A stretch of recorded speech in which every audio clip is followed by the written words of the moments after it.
One story ৬৩ Joel ১ থেকে ৩ অধ্যায়। জোয়েলের বই।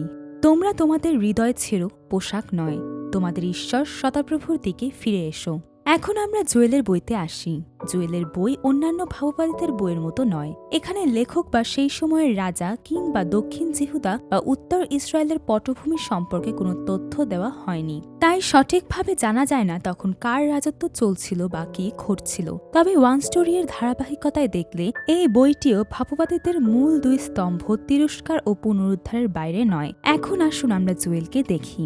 আগে কখনো নয়, পরে কখনো নয়। এটি ছিল এক ভয়াবহ বিপর্যয়। এমন বিপর্যয় আগে কখনো ঘটেনি এবং পরেও ঘটবে না।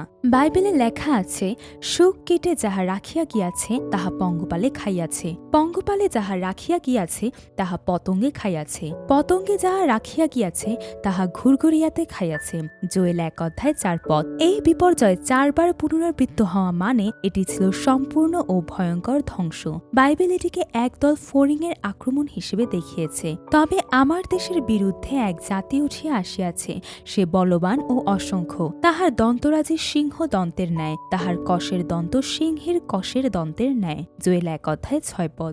এই বর্ণনা থেকে বোঝা যায় এটি আশেপাশের জাতিদের পুনঃপূর্ণ আক্রমণ, লুটপাট ও শেষে ধ্বংস ও বন্দিদশার প্রতীক। সবচেয়ে গুরুত্বপূর্ণ বিষয় হল এই বিপর্যয় ছিল বা হবে এক অভূতপূর্ব দুর্যোগ। ক্ষেত ধ্বংস হয়েছে, ভূমি শুকিয়ে গেছে, শস্য নষ্ট হয়েছে, নতুন দ্রাক্ষারস শুকিয়ে গেছে, তেল ব্যর্থ হয়েছে, ফল গাছ মরে গেছে, মানুষের আনন্দ ম্লান হয়ে গেছে। বাইবেল বলে সেই দিনটি সদাপ্রভুর দিন, যা সর্বশক্তিমানের কাছ থেকে ধ্বংসরূপে আসবে। সেই দিনে খাদ্য, আনন্দ ও উল্লাস বিলুপ্ত হবে, বীজ মাটির নিচে শুকিয়ে যাবে, গুদাম ঘর ধ্বংস হবে, শস্যাগার ভেঙে পড়বে, ফসল শুকিয়ে যাবে, পশুরা খাদ্যের অভাবে গোঙাবে, ক্লান্ত হবে, এমনকি বন্য প্রাণীরাও তৃষ্ণায় কাতর হবে, কারণ নদীগুলো শুকিয়ে গেছে আর আগুন উন্মুক্ত ভূমিকে গ্রাস করেছে।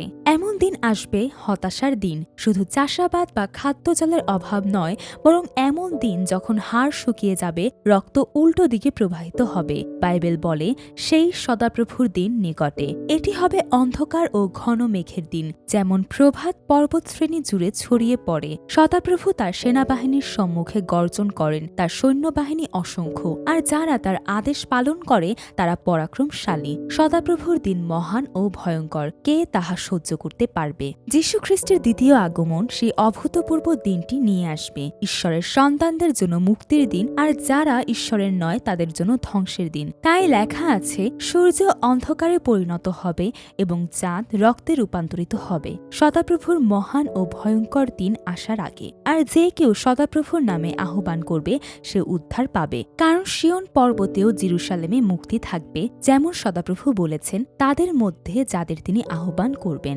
অতএব এই আহ্বান হচ্ছে, অনুতাপ করো এবং ঈশ্বরের দিকে ফিরে এসো। জাগো ও কান্না সহকারে সদাপ্রভুকে ডেকে বলো। সেই দিন আসার আগে আমাদের জাগতে হবে ও কাঁদতে হবে। যেমন এক কুমারী তার তরুণ স্বামীর মৃত্যুর শোকে শোক বস্ত্র পরে কাঁদে, তেমনি পুরোহিতরাও শোক করবে, কারণ খাদ্য ও পানীয় নিবেদন সদাপ্রভুর গৃহ থেকে বন্ধ হয়ে গেছে। পুরোহিতেরা শোক বস্ত্র পরবে, যারা বেদিতে সেবা করে তারা রাত্রি কাটাবে শোক করে, কারণ ঈশ্বরের গৃহের নিবেদন আর হচ্ছে না। তাই ঈশ্বরের মানুষদের উচিত এক পবিত্র উপবাস ঘোষণা করা, এক বিশেষ সভা আহ্বান করা, বয়োজ্যেষ্ঠ ও দেশের সকল বাসিন্দাকে সদাপ্রভুর গৃহে জড়ো করে সদাপ্রভুর প্রতি চিৎকার করে প্রার্থনা করা। যখন এমন কষ্টের সময় আসে, তখন আমাদের যাকবের মতো ঈশ্বরের কাছে ফিরে যেতে হবে। সদাপ্রভুর দিকে ফিরে এসো। বাইবেল ঘোষণা করে, তবুও এখন। সদাপ্রভু বলেন, কিন্তু সদাপ্রভু বলেন, এখনও তোমরা সমস্ত অন্তঃকরণের সহিত এবং উপবাস, রোদন ও বিলাপ সহকারে আমার কাছে ফিরে আইসো, আর আপন আপন বস্ত্র না ছিঁড়িয়া অন্তঃকরণ চিরো, এবং আপনাদের ঈশ্বর সদাপ্রভুর কাছে ফিরিয়া আইসো, কেননা তিনি কৃপাময় ও স্নেহশীল, ক্রোধে ধীর ও দয়াতে মহান, এবং অমঙ্গলের বিষয়ে অনুশোচনা করেন। জোয়েল ২ অধ্যায় ১২ থেকে ১৩ পদ। তবুও এখন কথাটি বোঝাতে পারে এই বিপর্যয়ের পর আরও বড় বিপর্যয় আসার আগে, অথবা সদাপ্রভুর দিনের চূড়ান্ত বিচার আসার আগে। গুরুত্বপূর্ণ বিষয় হল অনুতাপ এবং ঈশ্বরের দিকে ফিরে আসা। তবে এই ফিরে আসা কেবল চিন্তা বা মুখের কথায় নয়, বরং উপবাস, কান্না, বিলাপ এবং সমস্ত হৃদয় দিয়ে ঈশ্বরের দিকে ফিরে আসা। এটি বাহ্যিকভাবে পোশাক ছিঁড়ে দেখানোর আনুষ্ঠানিক কাজ নয়, বরং বরং যেমন শরীরের ত্বকছেদ নয় বরং হৃদয়ের ত্বকছেদ, তেমনি আন্তরিক আত্মিক পরিবর্তন। এখন আমাদের সেই পর্যায়ে যেতে হবে যেখানে আমরা কেবল বর্তমান কষ্ট থেকে মুক্তির জন্য নয় বরং সেই মূল পাপের জন্য অনুতপ্ত হব যা আমাদের স্বর্গীয় পিতার হৃদয়কে ব্যথিত করে এবং তাকে শাস্তি দিতে বাধ্য করে। ঈশ্বরের জনগণ কেন ঈশ্বরের কাছে ফিরে আসতে পারে তার মূল কারণ হল ঈশ্বরের করুণা ও দয়া। ঈশ্বর তার দেশকে এত ভালোবাসেন যে তিনি তার জনগণের প্রতি দয়া করবেন। তখন ঈশ্বর তাদের উত্তর দেবেন। আর সদাপ্রভু উত্তর দিলেন, আপন প্রজাতিগকে কহিলেন, দেখো আমি তোমাদের নিকটে শস্য, দ্রাক্ষারস ও তৈল প্রেরণ করিতেছি, তোমরা তাহাতে তৃপ্ত হইবে। এবং আমি জাতিগণের মধ্যে তোমাদিগকে আর টিটকারির পাত্র করিব না, বরং আমি তোমাদের নিকট হইতে উত্তর দেশীয় সৈন্য দূর করিব এবং তাহাকে শুষ্ক ও ধ্বংসিত দেশে তাড়াইয়া দিব। পূর্ব সমুদ্রের দিকে তাহার অগ্রভাগ ও পশ্চিম সমুদ্রের দিকে তাহার পশ্চাৎ ভাগ ফেলিয়া দিব। আর তাহার দুর্গন্ধ উঠিবে ও পুঁতি গন্ধ উঠিবে, কারণ সে মহৎ মহৎ কর্ম করিয়াছে। জুয়েল 2:19-20 পদ। সদাপ্রভুতে আনন্দ করো ও উল্লাস করো। বাইবেল বলে, আর হে সিয়ন সন্তানগণ, তোমরা উল্লাসিত হও, তোমাদের ঈশ্বর সদাপ্রভুতে আনন্দ করো। জুয়েল 2:23 পদ। এটি ভাববাদী হবকুকের সে স্বীকারোক্তির মতো।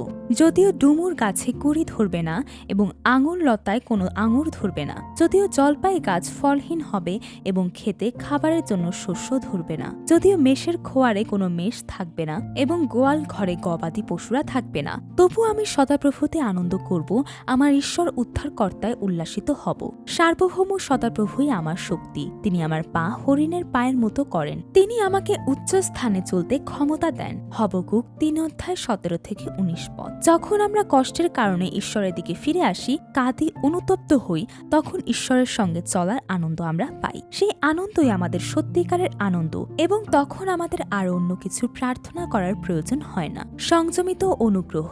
যখন ঈশ্বর ফিরে আসেন এবং তার জনগণও ফিরে আসে, তখন কনান দেশের সবচেয়ে প্রয়োজনীয় জিনিসটি হল জল। ঈশ্বর বলেন তিনি আগের মতোই শরৎ ও বসন্তের বৃষ্টি পাঠাবেন। এটি এই পৃথিবীর পুনরুদ্ধারের আশীর্বাদ যা ঈশ্বর তার সন্তানদের দেন। এই যথাযথ আশীর্বাদই সবচেয়ে মূল্যবান। ঈশ্বর চান না তার জনগণ মহামারীতে অসুস্থ হোক, দুর্ভিক্ষে ক্ষুধার্ত ও দরিদ্র হোক, যুদ্ধ থেকে পালাক বা বন্দী হয়ে যাক। এগুলো কেবল সেই উপায় যার মাধ্যমে ঈশ্বর তার জনগণকে নিজের দিকে ফেরান। যখন তারা তাকে ঈশ্বর হিসেবে স্বীকার করে না, মূর্তি পূজা করে বা পার্থিব শক্তির উপর নির্ভর করে, কিন্তু যত বেশি ঈশ্বর তাদের আশীর্বাদ দেন ততই তারা ঈশ্বরের থেকে দূরে সরে যায়। তাই সবচেয়ে ভালো হলো যথাযথ ও সময়োপযোগী অনুগ্রহ। যেমন আগুর প্রার্থনা করেছিলেন, হে সদাপ্রভু, আমি তোমার কাছে দুটি জিনিস চাইছি, আমি মারা যাওয়ার আগে আমাকে প্রত্যাখ্যান করো না, ছলনা ও মিথ্যা কথা আমার কাছ থেকে দূরে সরিয়ে রাখো, আমাকে দারিদ্র্য বা ধন সম্পত্তি কিছুই দিও না, কিন্তু আমার দৈনিক আহারটুকুই শুধু আমাকে দাও, পাছে অনেক কিছু পেয়ে আমি তোমাকে অস্বীকার করে বসি ও বলে ফেলি সদাপ্রভু কে, বা দরিদ্র হয়ে গিয়ে চুরি করে বসি ও এভাবে আমার ঈশ্বরের নামের অসম্মান করে ফেলি। হিতোপদেশ 30:7-9 পদ। নতুন নিয়মে প্রেরিত পৌল বলেন, এই কথা আমি অনটন সম্বন্ধে বলিতেছি না, কেননা আমি যে অবস্থায় থাকি তাহাতে সন্তুষ্ট থাকিতে শিখিয়াছি।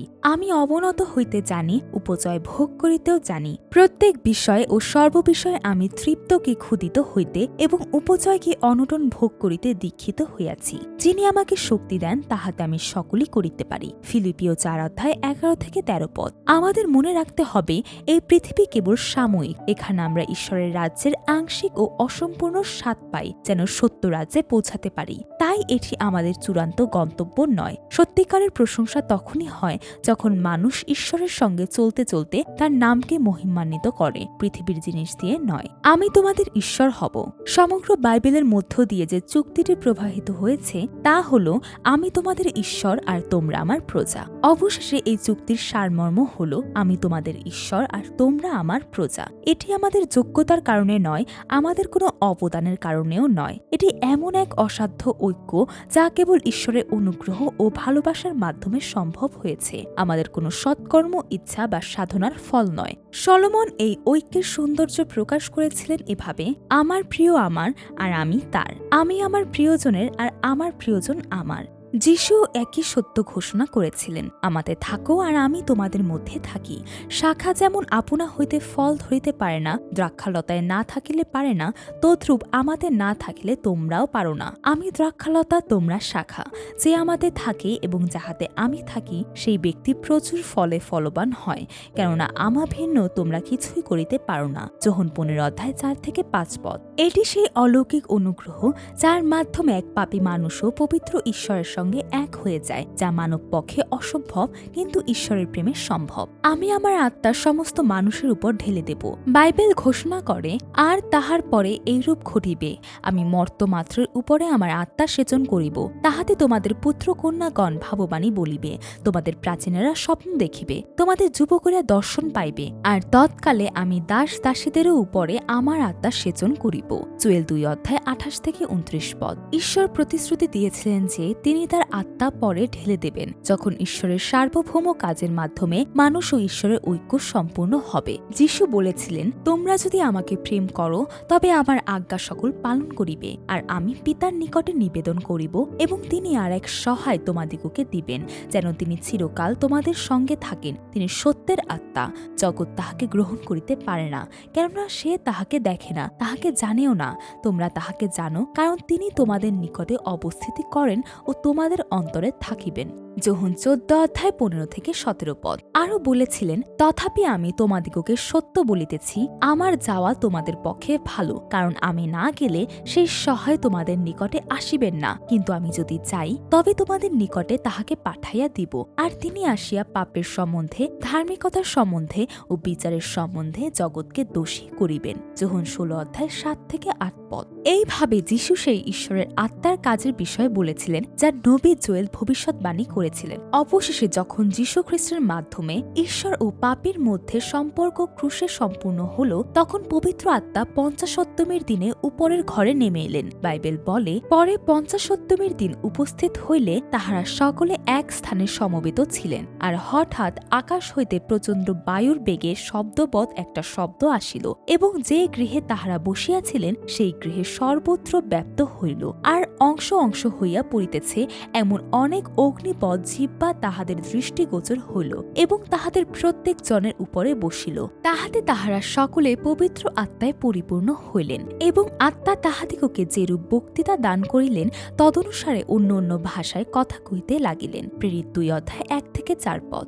এটি প্রমাণ করে যে জোয়েলের মাধ্যমে ঘোষিত ও যীশুখ্রিস্টের দ্বারা সাক্ষ্য দেওয়া সেই ভবিষ্যৎবাণী পূর্ণ হয়েছে। আমি আমার প্রজাদের জন্য তাদের বিচার করব। ঈশ্বর ঘোষণা করলেন যে তিনি সমস্ত জাতিকে একত্র করবেন এবং জিহোশাফাত উপত্যকায় নামিয়ে এনে নিজের প্রজাদের জন্য তাদের বিচার করবেন, কারণ তারা ঈশ্বরের জাতিকে জাতির মধ্যে ছড়িয়ে দিয়েছিল এবং ঈশ্বরের ভূমিকে ভাগ করেছিল। তারা ছেলেদের বেশ্যার বিনিময়ে দিয়েছিল আর মেয়েদের মদ কিনতে বিক্রি করেছিল। তীর, সিদন ও পলিষ্টীয়রা ঈশ্বরের রূপা সোনা নিয়ে গিয়ে তাদের মন্দিরে ঈশ্বরের মূল্যবান ধন হিসেবে রাখে এবং ঈশ্বরের প্রজাদের গ্রীকদের কাছে বিক্রি করে তাদের মাতৃভূমি থেকে দূরে পাঠিয়েছিল। অবশেষে ঈশ্বর বললেন তিনি তার প্রজাদের পুনরায় একত্র করবেন, কিন্তু যেসব জাতি তাদের নির্যাতন করেছে তারা তাদের কর্মের ফল পাবে। ঈশ্বর সব জাতিকে যুদ্ধের জন্য প্রস্তুত হতে বললেন। ঈশ্বর বললেন তিনি সব দিক থেকে জাতিগুলির বিচার করবেন। বিচার উপত্যকায় বহু মানুষ থাকবে, কারণ সদাপ্রভুর দিন কাছে এসেছে। সেই দিনে সূর্য ও চাঁদ অন্ধকার হবে, তারা আর আলো দেবে না, পৃথিবী ও আকাশ কেঁপে উঠবে। কিন্তু ঈশ্বরের প্রজাদের জন্য সেই দিন সদাপ্রভু হবেন তাদের আশ্রয় ও দুর্গ। তখন ঈশ্বরের প্রজারা জানবে যে ঈশ্বরই একমাত্র ঈশ্বর, যিনি সর্বদা তাদের সঙ্গে আছেন তার ভূমিতে। জিহুদা ও জেরুসালেম প্রজন্মের পর প্রজন্ম পর্যন্ত স্থায়ী থাকবে, কারণ ঈশ্বর তাদের সব অপরাধ ক্ষমা করবেন। সদাপ্রভুর গৃহ থেকে উৎস ফেটে বের হবে। পুনরুদ্ধারের সেই দিন পর্বতগণ হইতে মিষ্ট দ্রাক্ষারস খরিবে, উপপর্বতগণ হইতে দুগ্ধস্রোত বহিবে এবং জিহুদার সমস্ত প্রণালীতে জল বহিবে। আর সদাপ্রভুর গৃহ হইতে এক উৎস নির্গত হইবে, তাহা সিটিমের স্রোতমার্গকে জল দিবে। জোয়েল 3:18 পদ। এটি পুনরুদ্ধারের প্রাচুর্যের প্রতীক। ঈশ্বর ঈশ্বরের সার্বভৌম কাজের মাধ্যমে ঈশ্বর অবশ্যই তার সে প্রজাদের সঙ্গে সম্পর্ক পুনঃস্থাপন করবেন যারা পাপে পতিত হয়েছে। যীশু খ্রিস্টের ক্রুশের কাজ এবং পবিত্র আত্মার কাজের মাধ্যমে যিনি যীশুর দ্বারা পৃথিবীতে আসবেন, সবকিছু পুনরুদ্ধার হবে এবং প্রাচুর্যে ভরে উঠবে। পৃথিবী ঈশ্বরের দিকে ফিরে আসবে। এই হলো পুনরুদ্ধারের কাহিনী, ঈশ্বরের উৎসাহ ও প্রেমের কাহিনী যা চিরকাল চলতে থাকবে। আমেন।